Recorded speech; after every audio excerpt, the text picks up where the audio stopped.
Assalamualaikum warahmatullahi wabarakatuh. Kami dari kelompok 6. Perkenalkan, nama saya Fajar Panji Santoso. Nama saya Evelyn Rama Sandi. Nama saya Dewi Sunata Sapa Media. Akan mewawancara dari narasumber perusahaan Java Kemas dengan studi kasus analisa strategi marketing dan siklus produksi di perusahaan Java Kemas.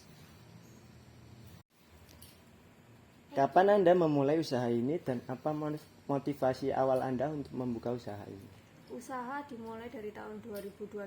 Motivasinya itu untuk membantu para UMKM pengusaha makanan dan minuman supaya mereka bisa nge-branding produknya mereka, supaya lebih dikenal sama masyarakat pada umumnya.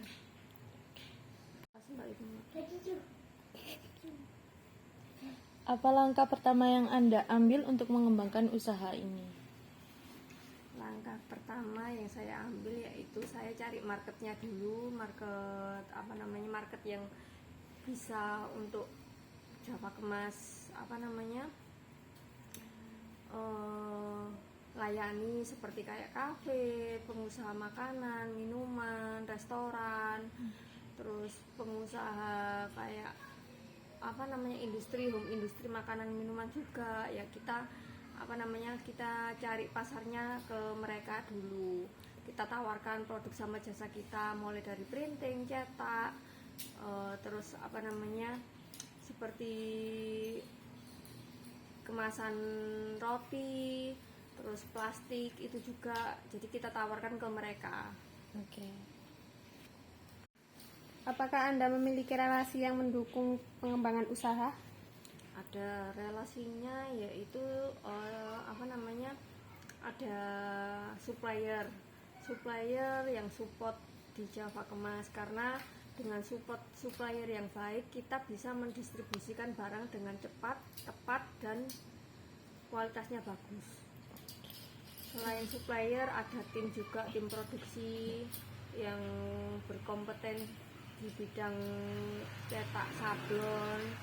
Setelah itu juga tim packaging, tim desain, sama tim marketing juga sih. Ya kombinasi lah. Oke. Untuk di divisi marketing, seringnya kendala itu berbentuk gimana? Kalau marketing itu kendalanya ya kalau misalkan barang yang dipesan itu telat dikirim, jadi artinya tidak sesuai dengan delivery time. Itu biasanya kan ada masalah di produksinya, ada keterlambatan, entah itu di keterlambatan cetaknya atau di keterlambatan bahan bakunya. Ya banyak sih problemnya. Kalau ya intinya itu tadi, kendalanya marketing itu kalau misalkan barang tidak terkirim sesuai dengan waktunya.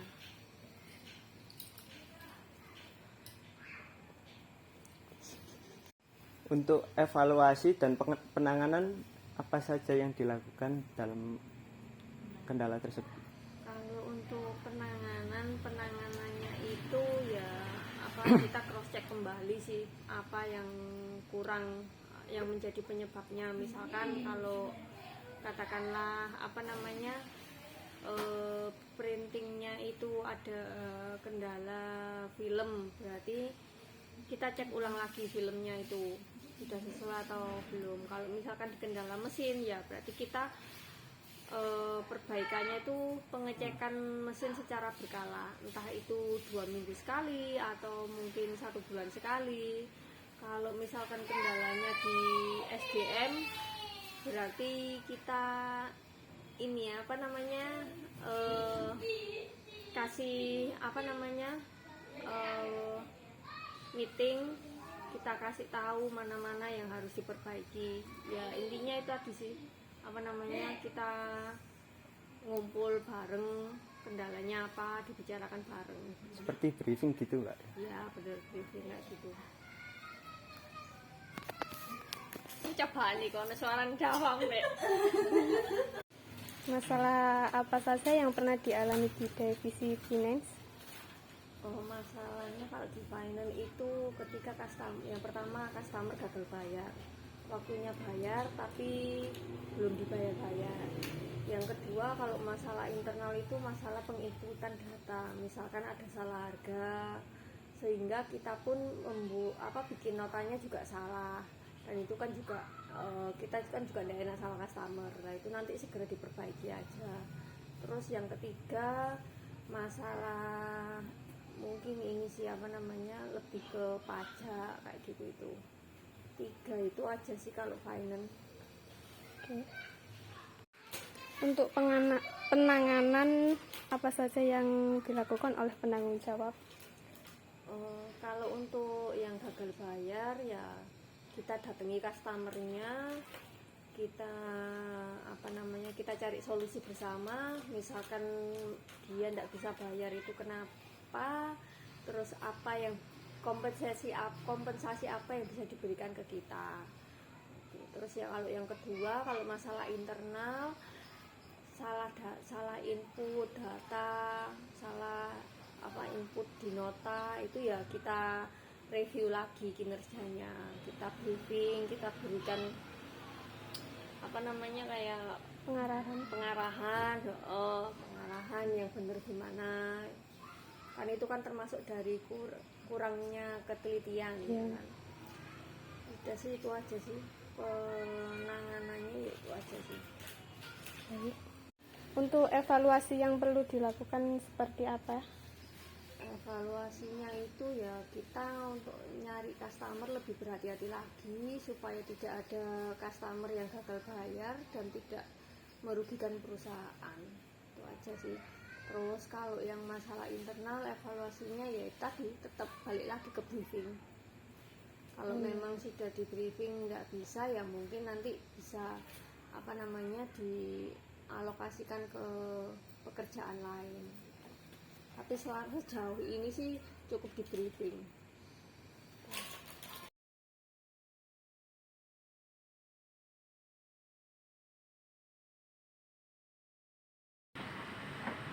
Oke, baik. Untuk masalah yang pernah dihadapi di divisi operasional apa saja?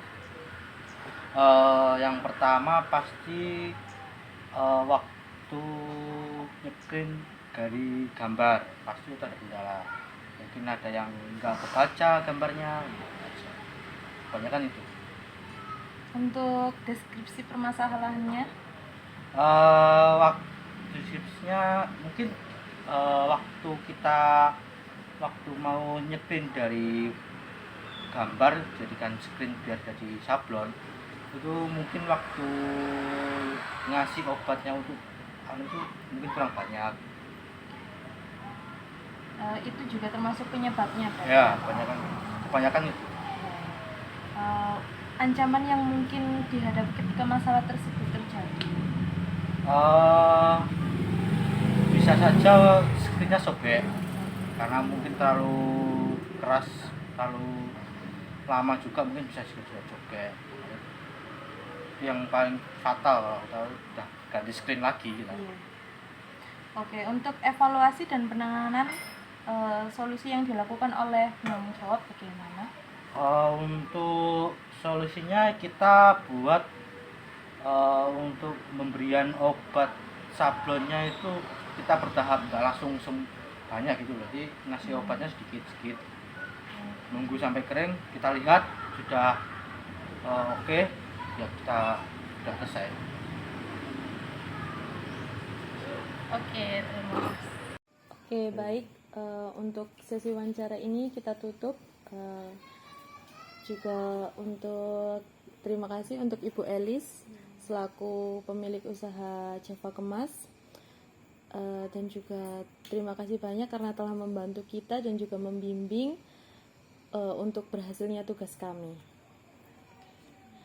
Kami tutup. Wassalamualaikum warahmatullahi wabarakatuh.